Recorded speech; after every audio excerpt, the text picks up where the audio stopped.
Starting the book of Esther, Esther chapter 1. The following events happened in the days of Ahasuerus.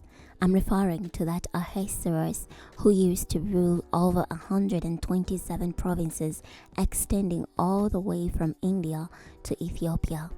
In those days, as King Ahasuerus sat on his royal throne in Susa, the citadel, in the 3rd year of his reign, he provided a banquet for all his officers and his servants. The army of Persia and Media was present, as well as the nobles and the officials of the provinces. He displayed the riches of his royal glory and the splendor of his majestic greatness for a lengthy period of time, 180 days to be exact. When those days were completed, the king then provided a 7-day banquet for all the people who were present in Susa, the citadel, for those of highest standing to the most lowly. It was held in the court located in the garden of the royal palace. The furnishings included linen and purple curtains hanging by cords of the finest linen and purple wool on silver rings, alabaster columns, gold and silver couches displayed on a floor made of valuable stones of alabaster, mother of pearl, and mineral stone. Drinks were served in golden containers, all of which differed from one another. Royal wine was available in abundance at the king's expense. There was no restrictions on the drinking, for the king had instructed all of his supervisors that they should do as everyone so desired. Queen Vashti also gave a banquet for the women in King Ahasuerus' royal palace. On the 7th day, as King Ahasuerus was feeling the effects of the wine, he ordered Mehuman, Biztha, Habona, Bigtha, Abagtha, Zethar, and Carcass, the 7 eunuchs who attended him, to bring Queen Vashti into the king's presence wearing her royal high turban. He wanted to show the people and the officials her beauty, for she was very attractive. But Queen Vashti refused to come at the king's bidding, conveyed through the eunuchs. Then the king became extremely angry, and his rage consumed him. The king then inquired of the wise men who were discerners of the times, for it was the royal custom to confer with all those who were proficient in laws and legalities.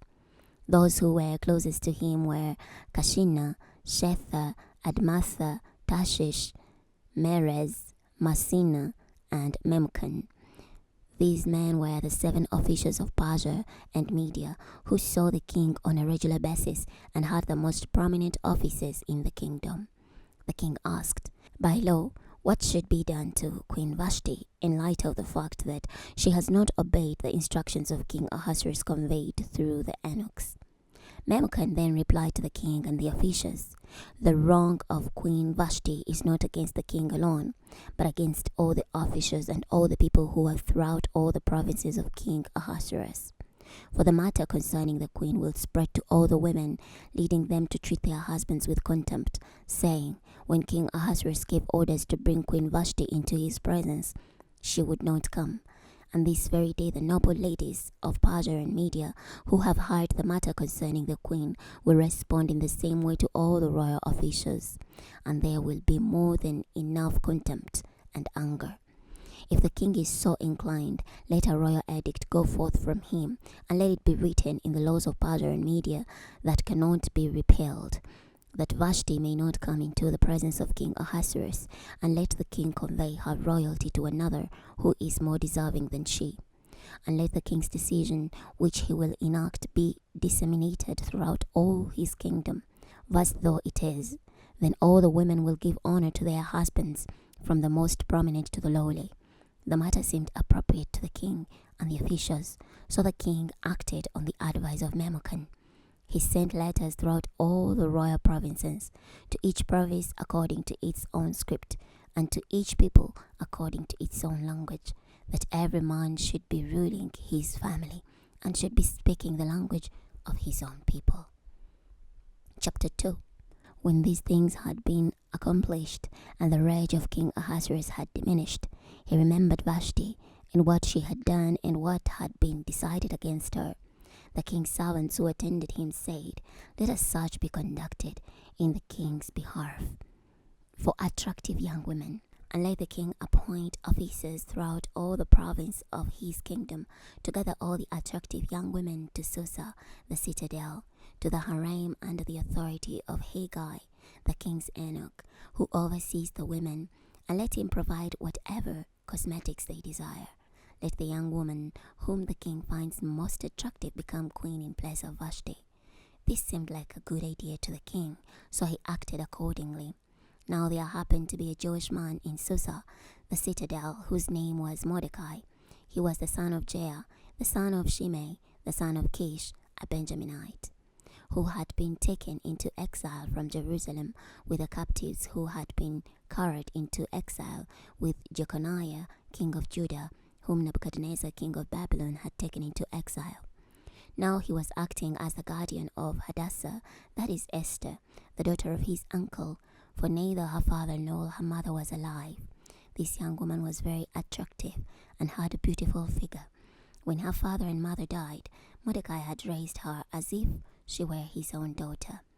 It so happened that when the king's edict and his law became known, many young women were taken to Susa, the citadel, to be placed under the authority of Haggai. Esther also was taken to the royal palace to be under the authority of Haggai, who was overseeing the women.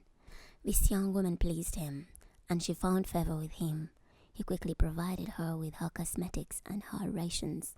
He also provided her with the 7 specially chosen young women who were from the palace. He then transferred her and her young women to the best quarters in the harem.